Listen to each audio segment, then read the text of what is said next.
Hey there, I'm John. And I'm Josh. We are just about at the end of 2021 college football season.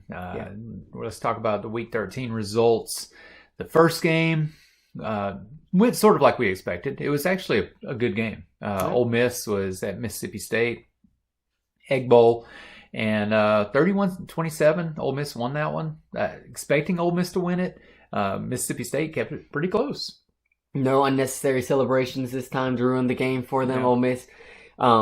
Great finish of the season for them, right? I mean, man, top 10 finish so far. They'll get a decent bowl game most likely. If I was Lane Kiffin and Ole Miss fans, I would be pretty happy with where they were at right now. Yeah, I would be too.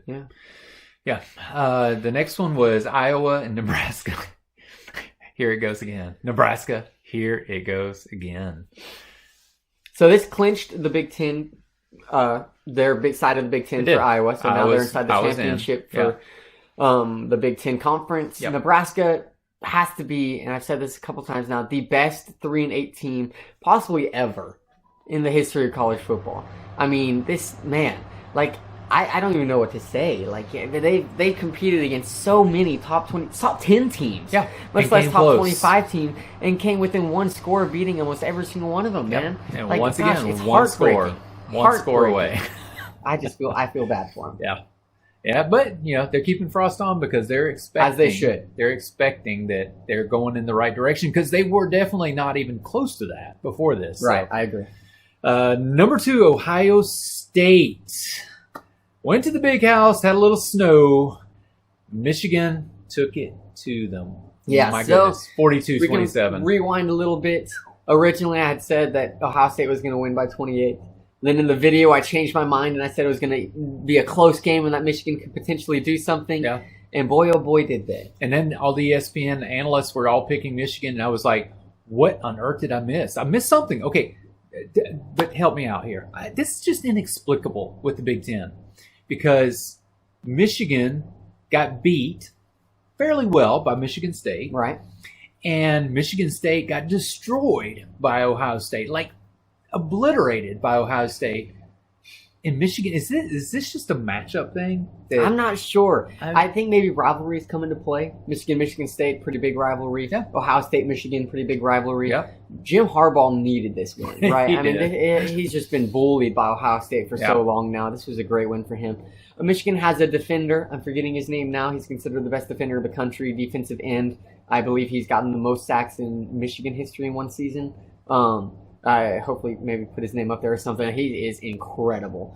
Are possibly going to be the first round draft pick, if not top 3. And he dominated Ohio State's offensive line. Yeah. I'm getting to the quarterback, I think 3 or 4 times. Which was really big because what Ohio State had going for them, their defense has always been a little suspect. Like they haven't been dominant on defense except for against Michigan State. They haven't been dominant on defense, but their offense has been high flying. Right. And Michigan shut that down. They really did. Completely shut it down. Yeah. I mean, 27 points is a lot for some teams, but Ohio State usually is in the 50s, for them. Right?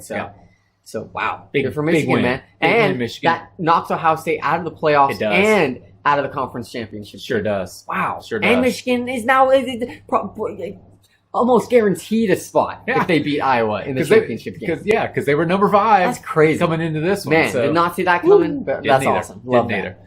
Number 3, Alabama, was down on the plains against Auburn for the Iron Bowl. And what? First quarter, Alabama. First quarter. Let's skip to the fourth Auburn quarter. won 10-0 the first quarter. Second quarter, same. Still 10-0 at the end of the half.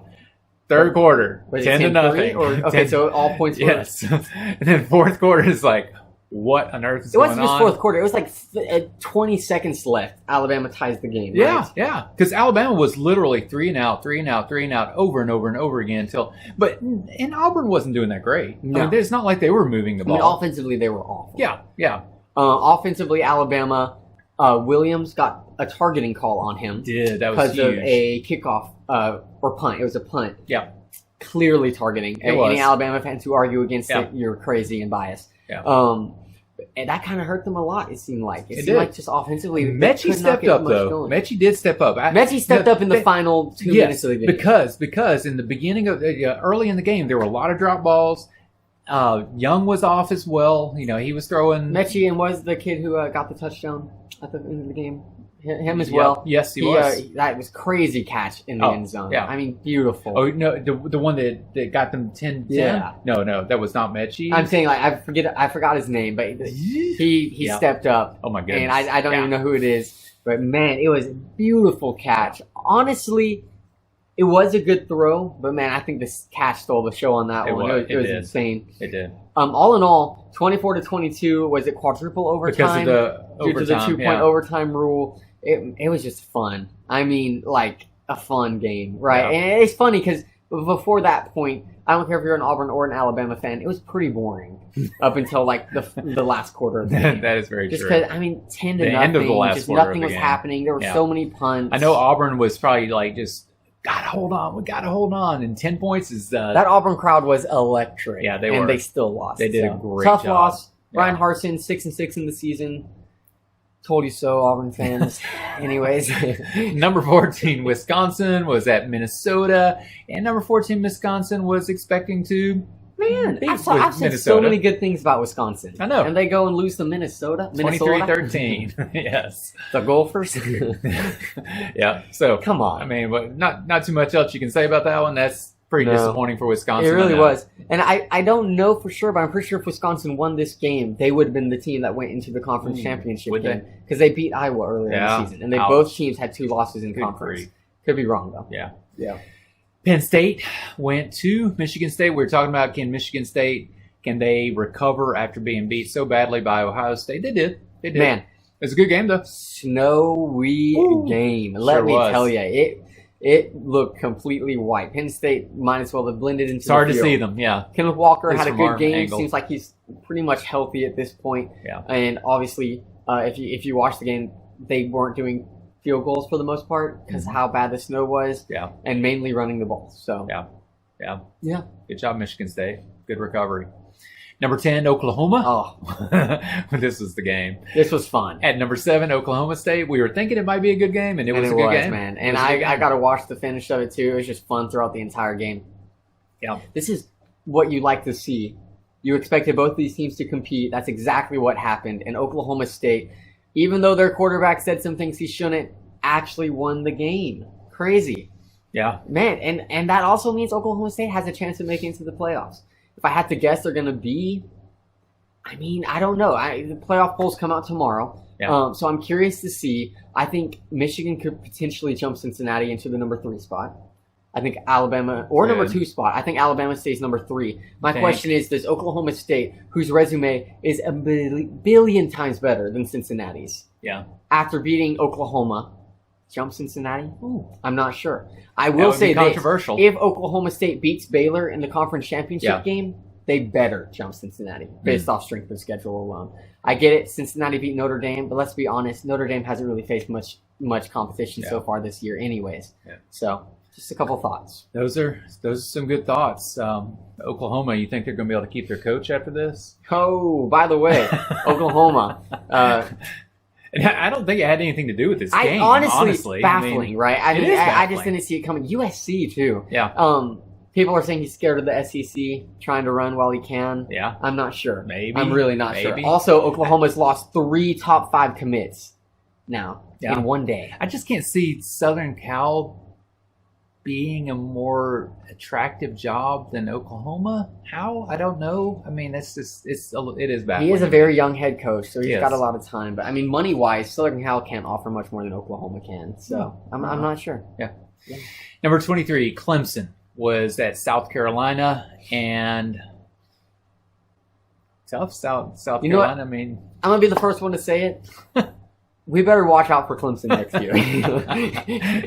Yeah. I'm not saying because of this game or anything, but man, they've had a very strong finish to the end of this season. I mean, very strong finish. 30-0 here. And I'm sorry, Dabo's it's not going to take him that long to get his team back into shape. It was a rebuilding year that ended up being a pretty decent year on most team standards, right? Yeah. So, man, 30-0. They don't make it into the ACC championship, but at the same time, the fact that they're even in the picture pretty well. amazing That's right. in and of That's itself. right. So All right. Now, the next one was surprising for me. We didn't even talk about this last week because it didn't think it warranted talking about, but gracious sakes.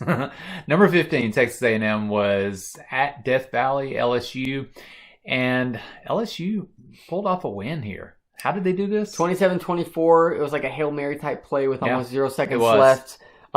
Coach O gets a win on his last game at LSU. Yeah.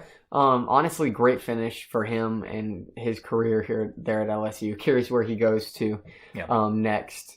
We've seen a lot of coaching changes so far with Louisiana's head coach going to Florida, and then obviously Oklahoma, USC, and we're going to see so many more here at the end. I think the Sun Belt's about to get poached because App State has a decent head coach, and honestly, Coastal Carolina does too. So we'll see what ends up happening. But congrats to Coach O on getting a pretty fun win here at the end of the season against A&M.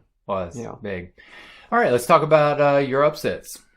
0-2. Yeah. I will be honest. I honestly thought I had Boise State in the bag after watching the first half of that game. We were up like 16-3, and then San Diego State just came back with a vengeance. Absolutely dominated second half of the football game. Boise never had any chance. Yeah, they never scored again. Yeah, so, absolutely over. So congrats San Diego State on a pretty phenomenal season. They beat Utah, and their only loss is to a decent Nevada team. So good for them. Yeah. So, absolutely. So next one. Oregon State at Oregon, 38-29. Honestly, I should have known better than to pick Oregon to lose twice. In a row, that is. Yeah. And so all in all, but Oregon State gave them a fight. They did. 38-29, high scoring game. It was pretty close. So it was. Tough loss though. That's right. And it's a rivalry game. I don't feel bad about that, right? You never know what's going to happen. I should have gone with any of the other 20, and I would have been close. You could have. All right, so that was week 13, rivalry week. Join us when we talk about the conference championships.